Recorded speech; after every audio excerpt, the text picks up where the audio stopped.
What is going on, Roundtable Sports? It is your host, Colby Cochran, here with another Smackdown as we are getting ready for football. You guys saw me just a few short minutes ago where we broke down Vikings, Rams, but now we're switching to another game in the NFC, a big game as the Philadelphia Eagles take on the Green Bay Packers. Today's video brought to you by BetUS. We'll talk to you a little bit later how you can get an exclusive limited time deal from them. On your way in, make sure you guys subscribe here to Roundtable Sports main YouTube channel where you get content from every single NFL team, exclusive shows. I mean, we got Wake Up and Ball every single Monday through Friday. We got Draftaholics every single Thursday live at 5:30 p.m. Eastern, breaking down everything for the 2025 NFL Draft. This is your one-stop shop for everything sports. But fellas, how we doing today? Before we start breaking it down, getting into each other's necks a little bit, how do you guys feel about just your season from 2024? Boss, let's start with you. I overall feel good. I know a lot of Packers fans are sitting here going, we expect better, and a lot of fans are already writing us off like they're going to get bounced by the Eagles easily, and I'm not that way. I think our team definitely has a chance, and being in the playoffs for the second year in a row under pretty much what was a rebuild, quote unquote, last year. Like a lot of people didn't expect the Packers to make the playoffs last year. They snuck in at 9-8, first year under Jordan Love, youngest team ever to make the playoffs, and then this year, they're the youngest team ever to make the playoffs since last year's Green Bay Packers yet again. So the Packers are trending upwards, and I still think they're a good football team. And quite honestly, even though the last 2 weeks don't really show that, I think they're a better football team than they were entering the playoffs last year. They just have a lot of self-inflicted wound mistakes that they have to clean up. They can't get out of their own way some of the times. I feel like that's happened in a lot of their losses. And Matt LaFleur has to coach a better football game than he has the last 2 weeks. But overall, I'm happy, man. We're talking about the playoffs here, so I can't be that upset. You guys face a lot of adversity this season too, and is that something that you think has made your team stronger? And we'll talk about what makes the Packers different from what we saw earlier on in the year, but you guys fought through a lot of adversity, a lot of injuries that maybe made your team stronger. Yeah, I think so. Just because I think Matt LaFleur did a good job when Jordan Love obviously went down on that one of those final plays against the Eagles in Brazil, and that's what a lot of people are kind of forgetting. That earlier portion of the season, a lot of Packers fans are like, "Oh, the Packers don't deserve to be here," and I would rebuttal with, "Hey, they're still 11-win football team, and they had to play 2.5 games with a backup quarterback. I think that's pretty impressive." And everyone will circle back and say, "Well, they haven't beat the good teams. They're 0-5 against every NFC team that has a better record for them," and I understand that, but all those games were pretty tight. Outside of the one Detroit game was that week 9, they lost by 10. Outside of that, all those other games, average point differential of 4.4 points, so they've kept it close. And I know a lot of those games started rough, and they kind of brought it back in towards the back half. But I think the adversity has definitely helped this Packers team. It comes down to if they can put it all together in the playoffs, which is a big question mark right now. I'm not saying it's a guarantee. It's a big question mark. For sure. Now, Eagle Owl, you guys had a very good season, one of the best teams in the NFL. You got to feel pretty good about how your team was maybe able to finish this season, because you guys had a pretty good season last year, but you faded down the stretch. You faded when it matters the most. And something that I say on all of my shows, and something that I make evident for my own team that I cover, is I say, I don't care how you play week 1. Week 1 is an anomaly. I want to see what you can do when it matters most. What you do in September, what you do in October, that does not matter. That does not define a team. What matters most is how you play in November, in December, when everything is on the line. Something that struggled for your Eagles last year, but this year you were able to turn around that narrative. What are your thoughts on how your Eagles were able to prevail here in 2024? Yeah, I'm very proud of them, especially the way we started the season. A lot of Eagles fans had questions like, "Yo, we 2-2. We barely beat the Packers. We lost to the Falcons. Are the same things carrying over from last year into this year?" I'm like, just give it time. We got a new OC. We got a new DC.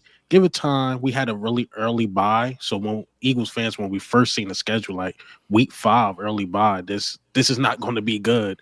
But us starting the season 2-2 actually worked out. Jalen Hurts came out his press conference. It's like, that was the best bye week we ever had. Eagles fans, we 2-2. We like, what? The best bye week. The next thing you know, we go on this win streak.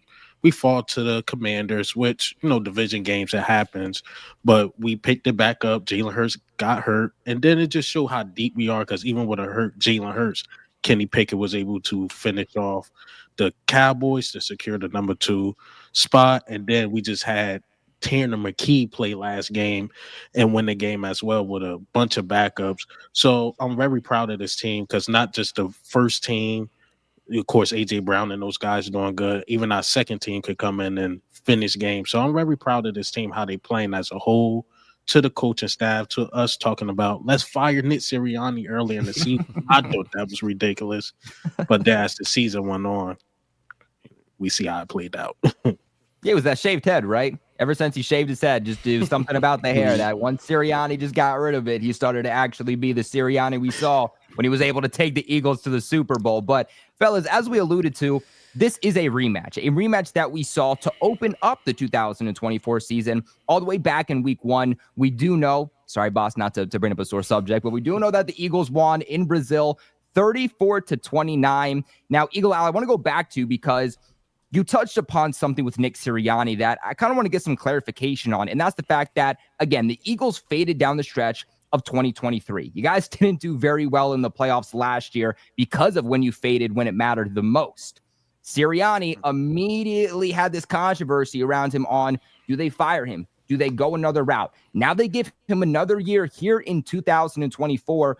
Do you think that he is playing for his job in this game, and what does it take for Sirianni to come back in 2025? Is he playing for his job? I don't know, because things just factor in. Like, what if an injury happened during the game, or the players are just not executing? And the Green Bay Packers are a good team. There will be questions if we lose this game, depending on how we lose the game.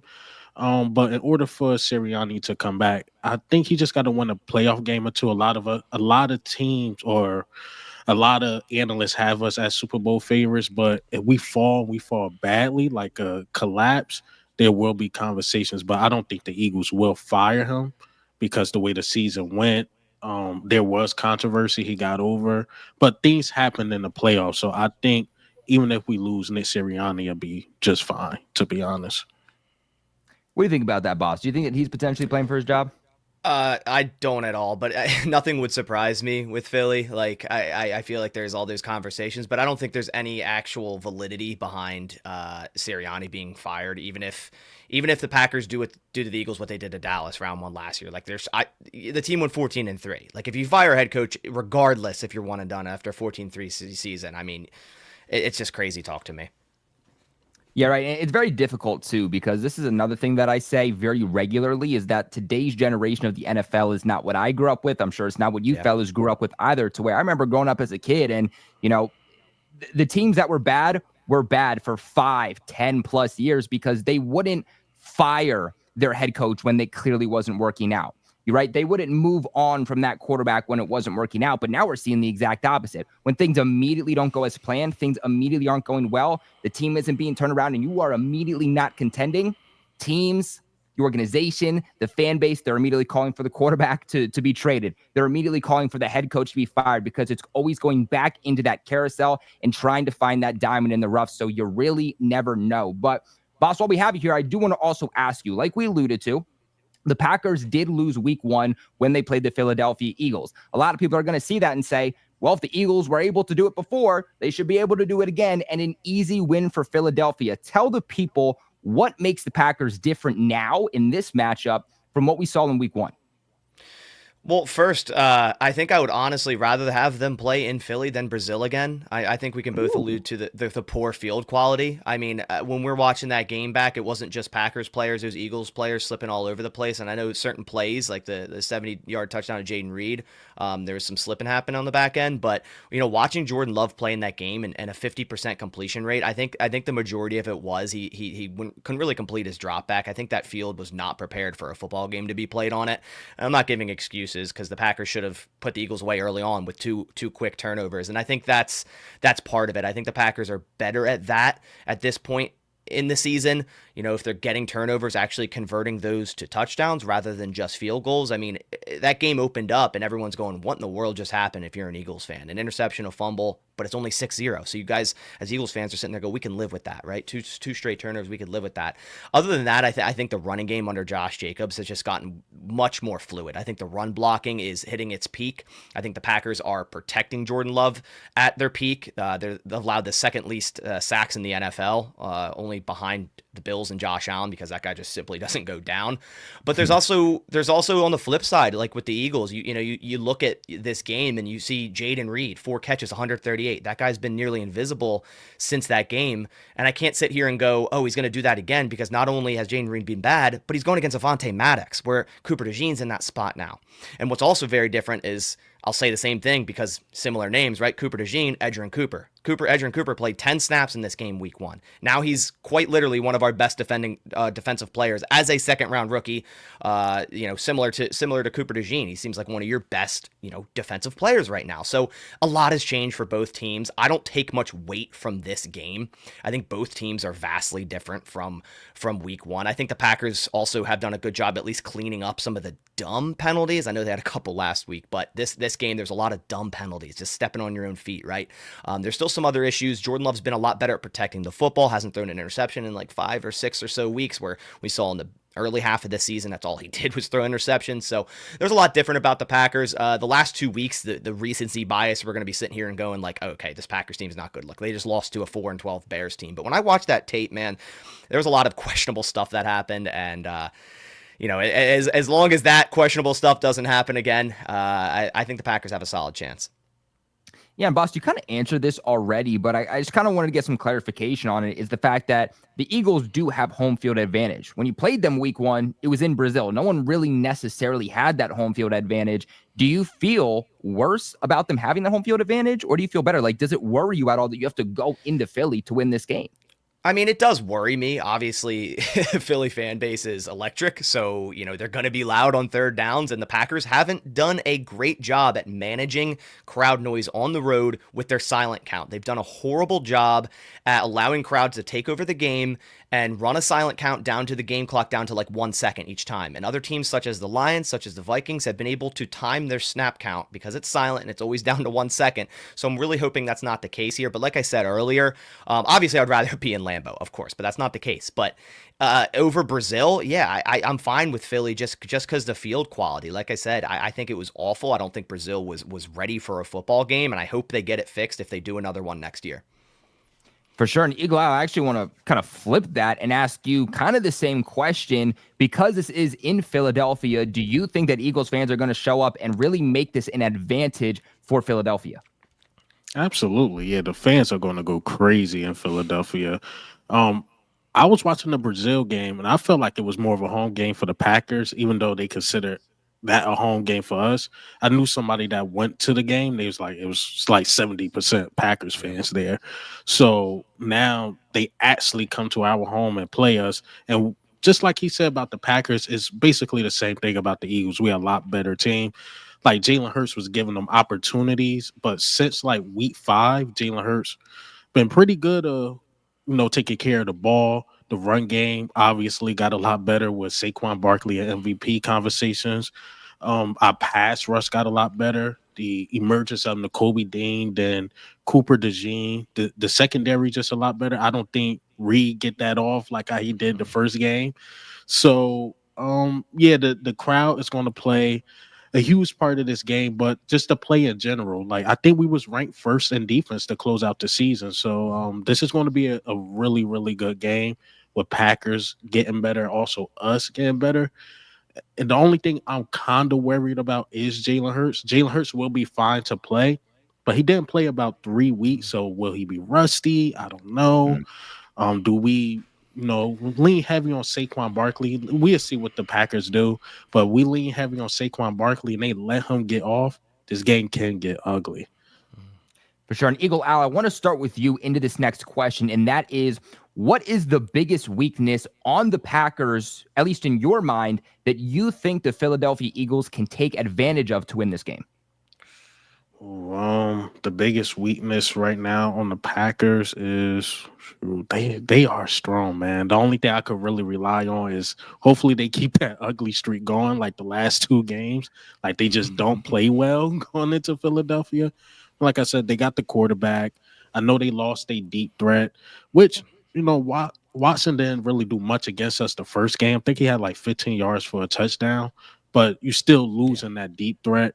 So they got more the injury bug. Not sure about Jordan Love elbow. I heard the coach say one thing. He could have went back in the game. Then I heard him say, "Oh, I was a little hurt still." So I don't know about that. See how he played Jordan Love. So our defense just gotta stop the run. If y'all get the run game going, it could possibly get ugly for us. So we can stop the run, contain the run. We'll be fine. I think both offense can get off with their run game, but I think it depends who slows the run game down. Pretty much win the game. So essentially, make them one-dimensional, take away the run game, force them to beat you through the air, and I'm sure you like the Eagles' chances winning through the air more than you like the Packers' ability to win through the air. Absolutely. With Devontae Smith, AJ Brown, then we get Dallas Goedert back. Our O line, everybody's healthy. Arrested Jalen Hurts could be good or bad, not sure. So yeah, I like our chances.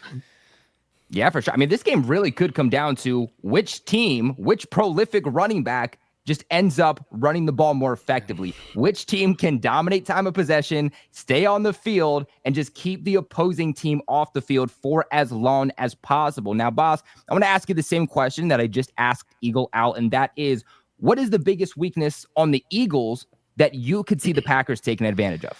So I have a couple here, and it's crazy that I'm calling it a weakness because it's just a testament to how good the Eagles football team is because when you look at their pass defense, it's first, right? So like clearly a weakness wouldn't be airing it out against this Eagles pass defense, but in terms of their defense, it's the run defense. It's 10th, which is still great. That's what I'm saying. It's crazy calling this a weakness, but in terms of what we have to offer, I think it is because defensive rushing yards. They finished the season 10th, and then yards per carry, they finished the season 10th.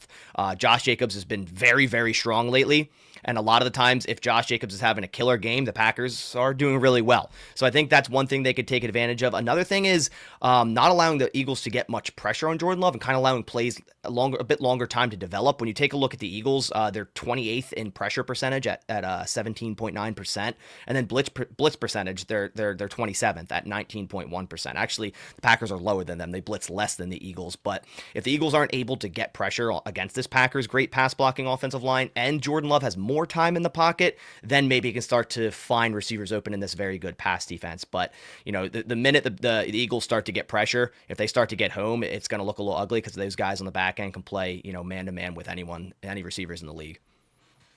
For sure. Well, guys, make sure you let us know in the live chat, or if you're watching this back, let us know in the comment section below, who do you think is going to win this game? We want to hear your thoughts.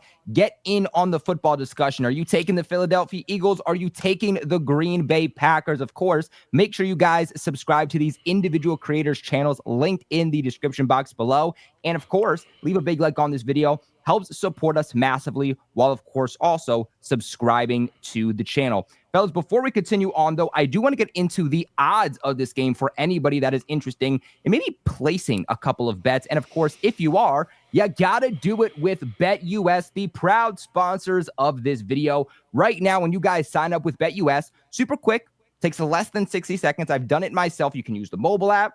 You can use their website. You sign up, though. You use the promo code YouTube150. That is YouTube150.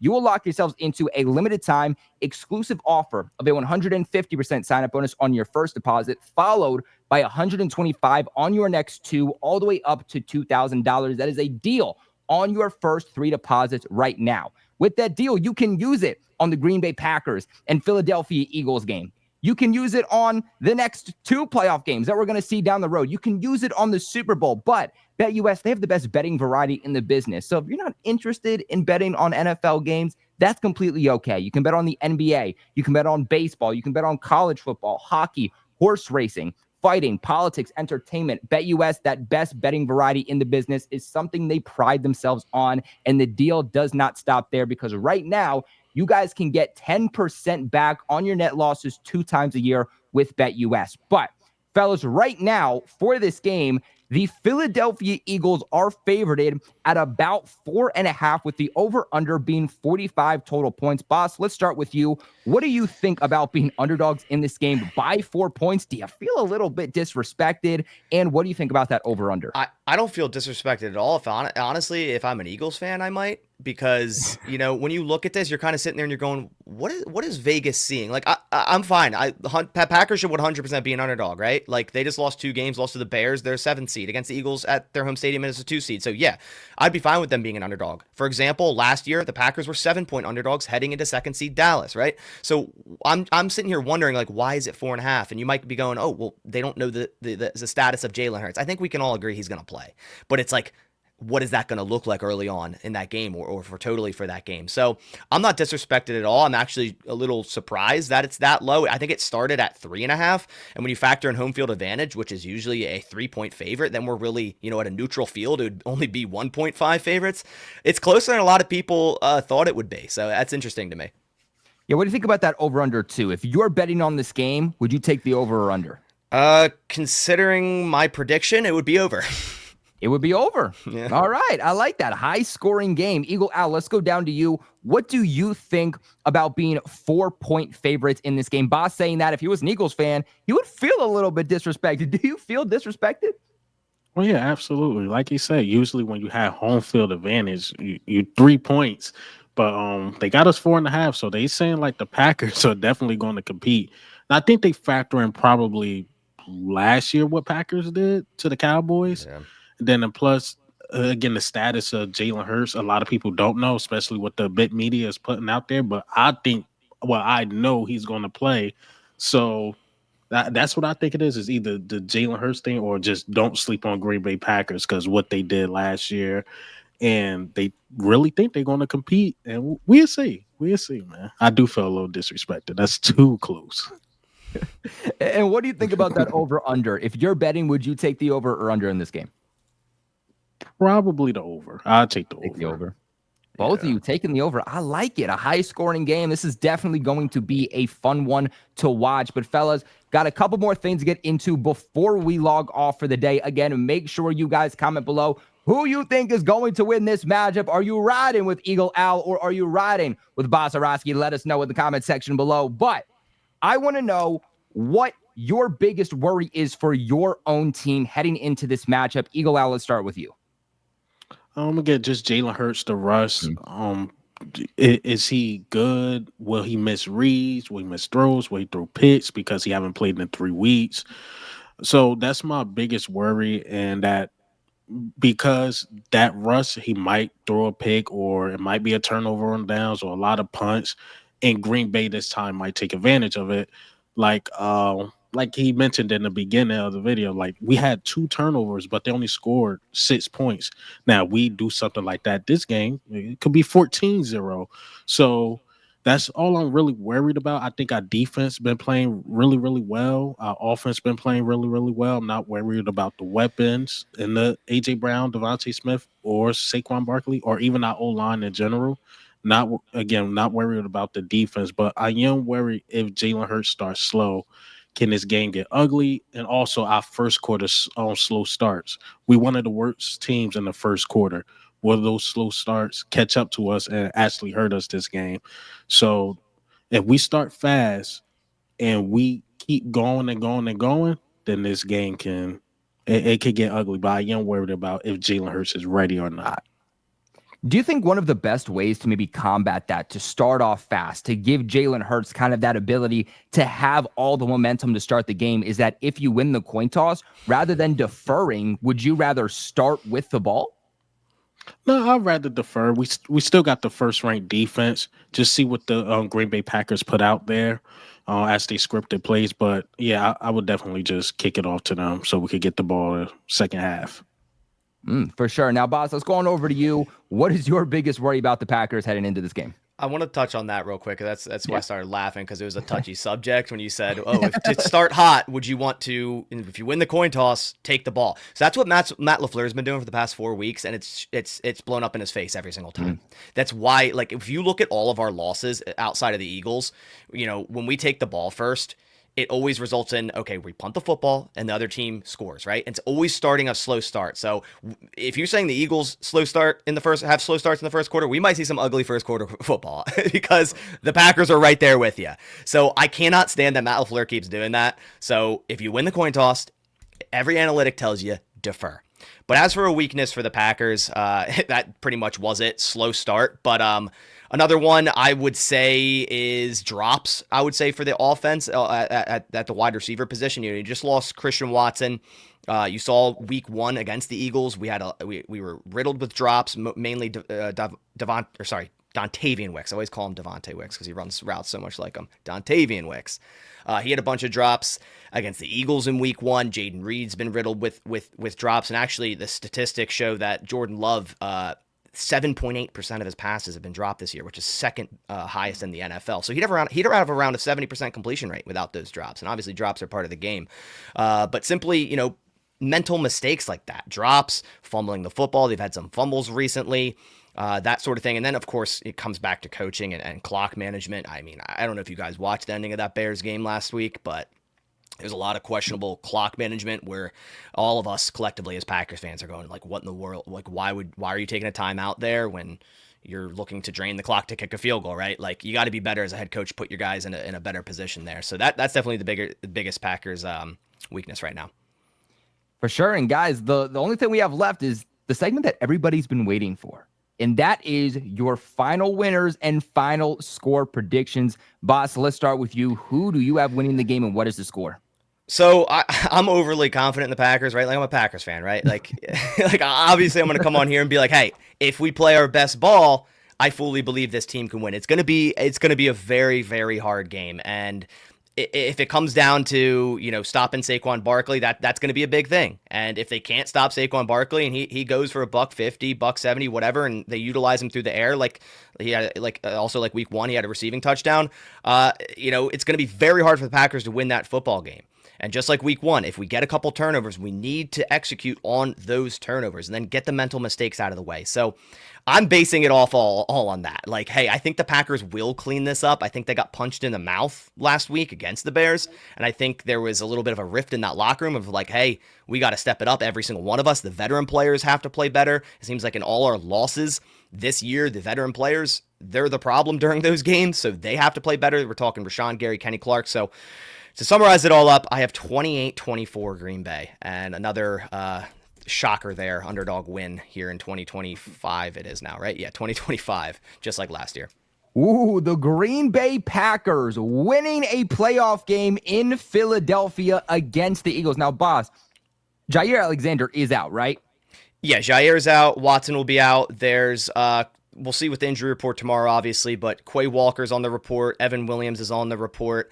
So we'll see on those guys. Plus, I got to pick the Packers because I'm going to the game, right? Like, I got to go there. I got to root hard. So I'm going to root for the Packers. I'm not going there to root for the Eagles. So I'm picking Packers. So maybe some key injuries out for the Packers that maybe could be the difference maker in this game, but only time will tell. Eagle Atlas, going over to you. What are your predictions? Well, before I get into that, do you think the Green Bay Packers were scared to play the Eagles? That's why they tried to beat the Bears last week? I don't. Do you mean like if you wanted them to beat the Bears and then the Cowboys were to win, then we'd play the Rams right now, right? Is that how it would go? I think it would have been Tampa or the Rams. I don't know. If the Rams, I think the Rams are 3 or Tampa's 3. I think it would have been Tampa. Regardless, it wouldn't have mattered because Cowboys didn't beat the Commanders there. But again, I don't even know. It's maybe it's coping, but like there's certain times in that game where I'm like, I don't even know if the Packers are trying to win. Like Josh Jacobs was pulled after the first quarter. Like Aaron Mosby outsnapped Rashawn Gary. There were so many different things and Jordan Love didn't get placed back in the game. So again, I'm calling it coping because we haven't lost to the Bears since 2018. But I don't know. Sometimes I was like, are they the defensive call to finish the game? I was like, I don't know what's going on. Yeah, because I just thought like, well, guys should have just sat the starters from the beginning. Maybe some of the injuries wouldn't have happened. I'm like, maybe they are scared to play the Eagles. So, or maybe not because y'all was pulling guys. But I see this as a high scoring game. I think the difference is that I think we're going to get the turnover and you guys not, and that's going to probably be the big difference. I'm going like 34-27 or something like that. I say 34-27. I think it's going to be high scoring, but I think the Green Bay Packers make the mistakes because we've been really good at getting turnovers and executing off of them. Not like the beginning of the year, but as far as during the win streak and so on, anytime we get turnovers, it's like this snowball effect. We just score, and start to hound on teams, and I think that's going to happen. But I think y'all just make the one mistake that might cost y'all the game. I'm not sure if it's a fumble, this key drop, or just this interception or something. Something's going to happen. So 34-27, Eagles. I got to ask you, though, boss, like when you saw you were playing the Philadelphia Eagles, what was going through your mind? Like, was your mindset, all right, you know what? I like this matchup. I like how we fare up. Or was it, oh, dear God, we're playing the Philadelphia Eagles. This is not who I wanted to play.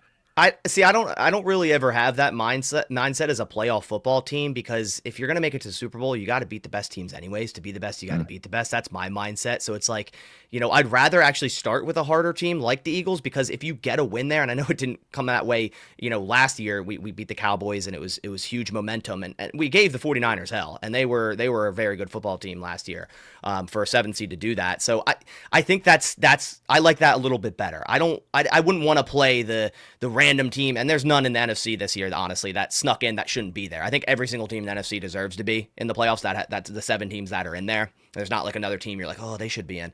So, I'm not really scared of it. I think the Eagles are an excellent football team. Again, I'm an optimistic Packers fan. I'm not going to sit here and be like, it's 100% going to happen. They're going to win. But again, I'm also born and raised Pennsylvania. So, like, yeah, I want to see them play the Eagles. Unfortunately, I am too. Now, Eagle Eye, what was your reaction when you saw that you were playing the Packers, right? Was it like, oh, we beat them week 1, like this is an easy dub, we got it in the bag? Or were you like, not exactly the team I wanted to face? The reason why I wanted Washington, because when we lost to them, I'm like, man, I want them so bad. Because I'm like, we got 5 turnovers on the Washington Commanders, right? And scored 6 points off of 5 turnovers. So, and they bragging. I'm like, yo, Jalen Hurts played the whole game. We would have beat y'all. So I wanted them, but we ended up getting Green Bay, and Green Bay in past history, they did beat us in the link. So I guess I could just go off that. But I really wanted Washington just for rivalry reasons. But I'm like, okay, I'm cool with the Packers. And I wanted a fair matchup against the Packers. So when I seen like Jair Alexander, then the Christian Watkins, then the Jordan Love thing, I'm like, it's just going to be a fair matchup. But I guess it's football, right? Injuries happen. So I'm like, okay, there's things we can take advantage of, like Jair Alexander, not on A.J. Brown. This a thing we could take advantage of. Might help us. He cooked them week 1. It might help us. Oh, that is true. So, yeah, I was just like, there's some things we could take advantage of. The Green Bay Packers, they are a young team. This is like our 3rd year in a row going to the playoffs. So we should be able to handle them. But I really want Washington. Really want it. For sure. Well, guys, this is where we kick it to you. Let us know who you are riding with in this matchup. Are you riding with Eagle Owl and the Philadelphia Eagles, or are you riding with Botharowski and his Green Bay Packers? Let us know in the comment section below. Another big shout out to BetUS for sponsoring this video. Make sure you use that promo code YouTube150 when you sign up for that limited time exclusive offer. I'm Colby Cochran, though, with Roundtable Sports. We appreciate you guys for watching. Leave a like, subscribe. But we appreciate you guys for watching. Stay safe.